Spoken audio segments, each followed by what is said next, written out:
नमस्कार, स्वागत है आप सभी का आपके अपने परिवार संस्कृत प्रभाव पर। उत्तर प्रदेश लोक सेवा आयोग प्रयागराज की तरफ से एलटी मुख्य परीक्षा के लिए कुछ विषयों का आवेदन लिया जा रहा है। जिन विषयों का आवेदन लिया जा रहा है उनके उन विषयों से संबंधित प्रतियोगी शिक्षकों में ऊहापोह की स्थिति बनी हुई है। लगातार कमेंट बॉक्स में विभिन्न समस्याओं को लेकर के कमेंट कर रहे हैं। सभी समस्याओं के लिए यह वीडियो फिर से लेकर के मैं उपस्थित हुआ हूँ। साथ ही साथ जिन विषयों के लिए अभी आवेदन नहीं लिया जा रहा है उनका भी आवेदन लिया जाएगा, तो उन्हें भी सावधान होने की आवश्यकता है। क्या-क्या आवश्यक सावधानी आपको बरतनी है, इस वीडियो के माध्यम से आप सभी को मैं एक-एक बातों पर बात करने जा रहा हूँ। सभी जानकारियाँ इस चैनल के माध्यम से आप तक पहुँचाई जाती हैं। जो भी साथी इस चैनल पर नए हैं, चैनल को सब्सक्राइब करके बेल आइकन प्रेस कर देंगे और इस वीडियो को बहुत अपने साथियों तक ज़रूर शेयर करें। वीडियो को लाइक ज़रूर करें। आइए देखते हैं क्या-क्या समस्याएँ चल रही हैं। पहली समस्या है, क्या निवास प्रमाण पत्र, जाति प्रमाण पत्र या ईडब्ल्यूएस पर यानी जो भी है पुराना चलेगा या नया? मतलब कुल मिलाकर के जो निवास है, जाति है, ईडब्ल्यूएस है, पुराना चलेगा, अर्थात मान लीजिए 2019, 2021, 2022, 2023 में बना हुआ है। तो इस पर पहली बात मैं बता दे रहा हूँ, इससे संबंधित जितने भी प्रतियोगी शिक्षक हैं, जिनका आवेदन लिया जा रहा है अथवा जिनका नहीं लिया जा रहा है, अभी जो जिन विषयों का यानी जैसे संस्कृत विषय का लिया जा रहा है, तो 11 मार्च और भी जिस विषय का लिया जा रहा है ऑनलाइन आवेदन, 11 मार्च अंतिम तिथि है ऑनलाइन आवेदन करने के लिए। तो आपके पास अभी समय है, कोई भी कार्य करें, ज़रूर अपडेट करा लें, नया करा लें। जैसा कि आप सभी को पता है कि 7 से 8 दिन के अंदर आपके सारे डॉक्यूमेंट्स बन सकते हैं नया।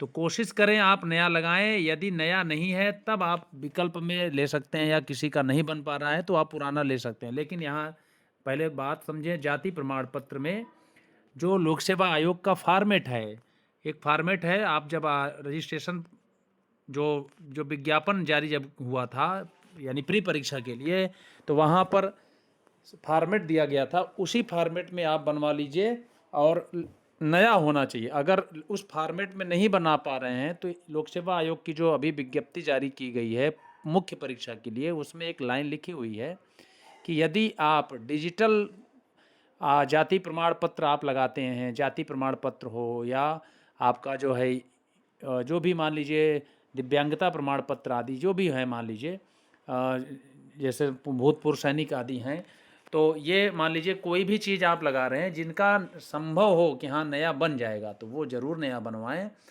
और नया ही लगाएं।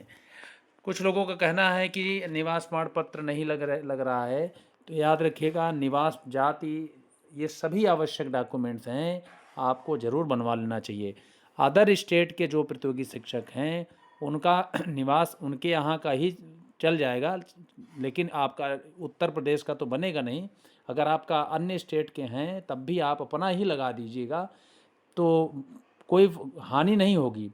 हानि का मतलब आपका आवेदन निरस्त नहीं होगा।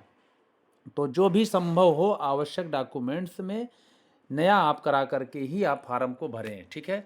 कोशिश करें नया हो, लेटेस्ट का बना हुआ हो। जैसे नया का मतलब अभी हाल ही में 1-2 महीने का नहीं, लेकिन जब आवेदन आपने किया था उस समय का आपके पास जो है वो चलेगा। यानी 2025 में विज्ञापन आया है तो 2025 वाला आपके उसमें काम आ जाएगा, ठीक है। तो कोशिश करें नया बनवा लें, और अभी अगर बन सके, जिनका नहीं बना हुआ है अगर बन सके तो बनवा सकते हैं, इसमें कोई बड़ी बात नहीं है। कोशिश करें, हर एक कार्य संभव है। और ईडब्ल्यूएस के लिए मैंने आपको बता दिया है कि ईडब्ल्यूएस जैसे आप आवेदन का जो वर्ष रहा है, जिस समय आवेदन विज्ञापन जारी किया गया था, आवेदन जिस वर्ष में लिया जा रहा था, जैसा कि आप सभी को पता है, जिस भी वर्ष में आवेदन लिया जा रहा है उसके ठीक 1 वर्ष पहले का आपके पास ईडब्ल्यूएस का ही सर्टिफिकेट होना चाहिए, और लोक सेवा आयोग का जो फॉर्मेट है उसी फॉर्मेट में आपके पास ईडब्ल्यूएस होना चाहिए, ठीक है। और क्या जो लोग नौकरी में हैं जो हैं उन्हें एनओसी लेना होगा। तो फिर आप समझ लीजिए, यदि आप नौकरी में हैं, ठीक है, मतलब कुल मिलाकर के एलटी ग्रेड का जो विज्ञापन जो जारी हुआ था जो भी 25 में 2025 में, उसके बाद अगर आप नौकरी में हैं तो आप उसके बाद का मतलब जब विज्ञापन जारी हुआ था उसके बाद यदि आप नौकरी में हैं तब आपको वहाँ पर नो दिखाना होगा, मतलब कि हम नौकरी पे नहीं हैं। लेकिन विज्ञापन जारी हुआ उसके पहले से आप नौकरी में थे, चाहे जिस भी राज्य में रहे हों, आपको दिखाना होगा यस। यस मतलब दिखाएंगे ना कि मैं नौकरी में हूँ, यस। और जब यस करते हैं तो वहाँ पर आपसे एनओसी सर्टिफिकेट मतलब आपसे मांगा जाता है। तो जब आपसे मांगा जाता है, मान लीजिए इस समय आवेदन चल रहा है, आपको नहीं पता था, आप एनओसी बिहार में पोस्टेड हैं, बिहार में आपने अप्लाई नहीं किया होगा, आपके पास एनओसी बनने में हो सकता है समय लगे, तो क्या करेंगे? उसमें साइबर कैफ़े वाले से आप पूछेंगे, वहाँ पर एक ऑप्शन आ रहा है नॉट अप्लीकेबल, मतलब इस समय नहीं है, बाद में हम उसको जमा कर देंगे, एनए करवा देंगे, उसके बाद आप उसको बाद में जमा करिए, तब तक बनवा करके रखे रहिए। जब आप मुख्य परीक्षा या जैसे ही मुख्य परीक्षा आदि आपकी निकल जाती है, जब डॉक्यूमेंट्स वेरिफिकेशन होता है लोक सेवा आयोग में, तो उस वक्त आपको वह प्रस्तुत करना होगा। नहीं तो अगर आप प्रस्तुत नहीं करते हैं तो आपका अभ्यर्थन निरस्त नहीं होगा, आपके सिलेक्शन के बगल में लिख दिया जाएगा औपबंधिक सिलेक्शन। औपबंधिक मतलब जब तक आप सारे डॉक्यूमेंट्स कंप्लीट रूप से नहीं देंगे तब तक वो औपबंधिक नियुक्ति होगी, मतलब कुल मिलाकर के आपका नियुक्ति पत्र आदि जारी नहीं होगा। इसलिए आपको आवश्यक डॉक्यूमेंट्स उपलब्ध कराना ही होगा। तो एनओसी में मतलब कुल मिलाकर हमारी बात समझ गए, जो नौकरी में हैं, कहीं भी किसी भी राज्य में हैं, इस विज्ञापन के जो विज्ञापन है उस विज्ञापन के बाद में और विशेष इसकी और अभी आप समझ लीजिए एनओसी किस लिए होता है। मान लीजिए आप नौकरी में हैं और नौकरी नहीं दिखाना चाह रहे हैं, तो कोई हानि नहीं है, ठीक है। लेकिन आप एनपीएस कटवा रहे होंगे, जो भी चीज़ें हैं और भी चीज़ें हैं, उसका अगर लाभ लेना चाह रहे हैं तो एनओसी आप उपलब्ध करा दीजिए। अगर उससे कोई मतलब नहीं है तो आप नौकरी नहीं भी दिखाएंगे, अन्य किसी भी राज्य में हैं, तो आप वहाँ पर रिज़ाइन करके ही यहाँ ज्वाइन करेंगे। अन्य स्टेट के लोगों का जो लाभ है, नौकरी पर हैं तो नौकरी का लाभ अपने इस उत्तर प्रदेश में नहीं मिलेगा। मतलब ये आप सोचें कि मैं वहाँ की नौकरी को उत्तर प्रदेश की सरकार की नौकरी में ऐड करा लूँ, उसका सारा लाभ ले लूँ, तो नहीं होगा। लेकिन जो राज्य के लोग हैं, मान लीजिए कोई एडेड विद्यालय में नौकरी कर रहा है, प्राइमरी में कर रहा है, तो उसको अगर लाभ लेना होगा तो ज़रूर एनओसी उपस्थित करना पड़ेगा, देना ही पड़ेगा। तो एनओसी कुल मिला करके आप अगर नौकरी को रिजाइन मार रहे हैं तो कोई बात नहीं है, आप दिखा सकते हैं। लेकिन अगर नौकरी का लाभ लेना हो तो एनओसी ज़रूर उपस्थित करना चाहिए, उपलब्ध कराना चाहिए। मार्कशीट और डिग्रियां हर एक चीज़ की होनी चाहिए, इस पर मैं बहुत बार बात किया हूँ। आपका काम है कि आप जिस भी विश्वविद्यालय से जहाँ भी पढ़े हों वहाँ पर एक बार ज़रूर पता करें कि डिग्री हमारी मिल जाएगी कि नहीं। नहीं मिल पा रही है तो उसका ऑप्शन है प्रोविजनल डिग्री। ये सारे डॉक्यूमेंट्स फॉर्म भरते समय अपलोड हो रहे हैं, इसलिए यह आवश्यक हो जाता है डॉक्यूमेंट्स। एनओसी के लिए मैंने बता दिया है कि अदर स्टेट के लोग नौकरी का अगर यहाँ पर ये सोचें कि एनओसी ले करके यहाँ दे दें, वहाँ की नौकरी का लाभ मिले, तो ऐसा नहीं है।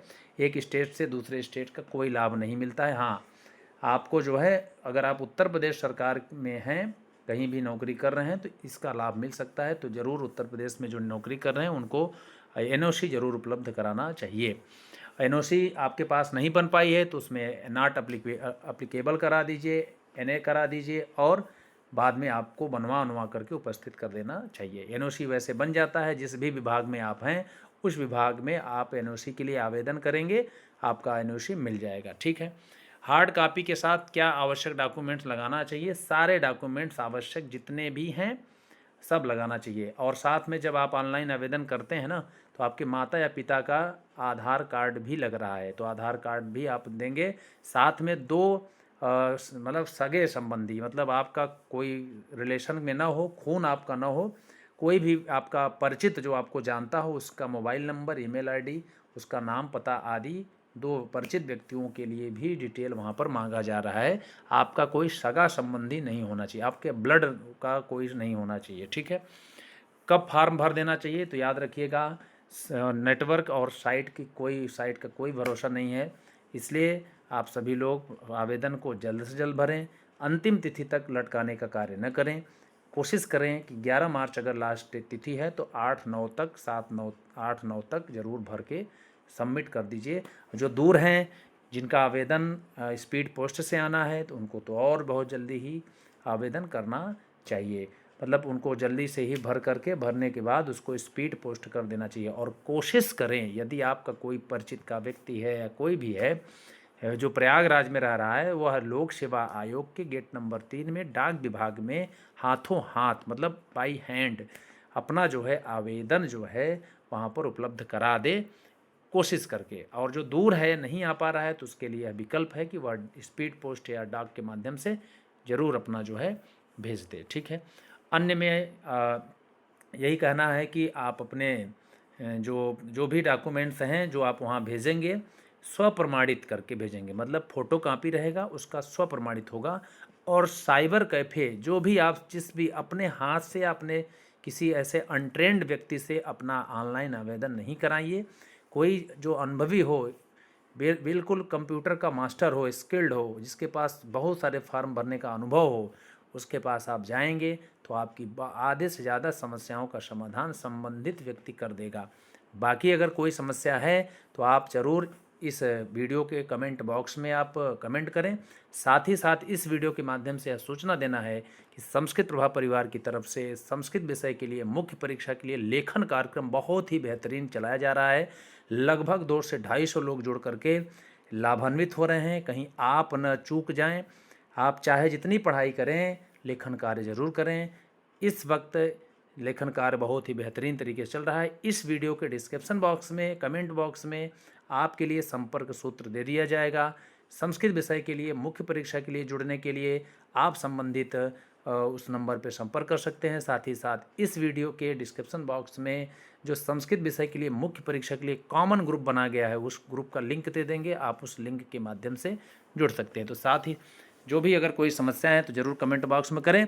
हमारे पास कमेंट आ रहे हैं कि जो 2019 का है डोमिसाइल है, 2021 का है तो क्या सर लगा सकते हैं। ये आलस का एक तरीके से आलसी दिख रहे हैं आप लोग। आप सीधे अपना आपका जीवन बनने वाला है तो इस पर पुराना चलेगा, अपडेट करा लीजिए, सब कुछ हो जाएगा। वो ऑनलाइन इंटरनेट पे शो करेंगे, चलेगा, कोई दिक्कत नहीं है। कोशिश करें नया बन जाए तो क्या दिक्कत है। 100, 150, 200, 250, 300 आपका खर्चा होगा तो पैसे का बहुत ज़्यादा होना देखें। ससमय आप जो है ऑनलाइन आवेदन करा दीजिए और कोशिश करें कि जल्द से जल्द मिले आपका जो है। अगर ज़्यादा समय लग रहा है तो आप पुराने से भी काम कर सकते हैं, बस उसको आप रिन्यूअल करा दीजिएगा, अपडेट करा लीजिए, चलेगा। ऐसा कुछ नहीं है, निवास प्रमाण पत्र जो है पुराना भी चल सकता है, लेकिन कोशिश करें कि आप नया ही लगाइए। कहीं बाद में आपको अवसर भी मिलेगा। मान लीजिए आप नया पुराना लगा दिए, अगर ऑब्जेक्शन करता है लोक सेवा आयोग तो आपसे वो मांग करेंगे कि आप जो है लेटेस्ट जो भी आपका नया बना हो उसको उपलब्ध कराइए। तो बहुत डरने की आवश्यकता नहीं है। हर एक चीज़ की हर एक समस्या का समाधान है, लेकिन आप ऑनलाइन आवेदन करते समय सभी आवश्यक डॉक्यूमेंट्स ज़रूर लगाएं। और भी कोई समस्या है तो इस वीडियो के कमेंट बॉक्स में अपनी समस्याओं को रखिएगा। ज़रूर हम सब इस समस्या का समाधान करने का प्रयास करेंगे। जो भी हम सबके पास अनुभव रहेगा, जो भी अच्छी जानकारियाँ रहेंगी ज़रूर शेयर करेंगे। इसलिए इस चैनल को जो भी साथी इस नए हैं इस चैनल पर, चैनल को सब्सक्राइब करके बेल आइकन प्रेस कर देंगे ताकि नोटिफिकेशन के माध्यम से आप तक सभी समस्याओं के समाधान वीडियो पहुंच सके। धन्यवाद।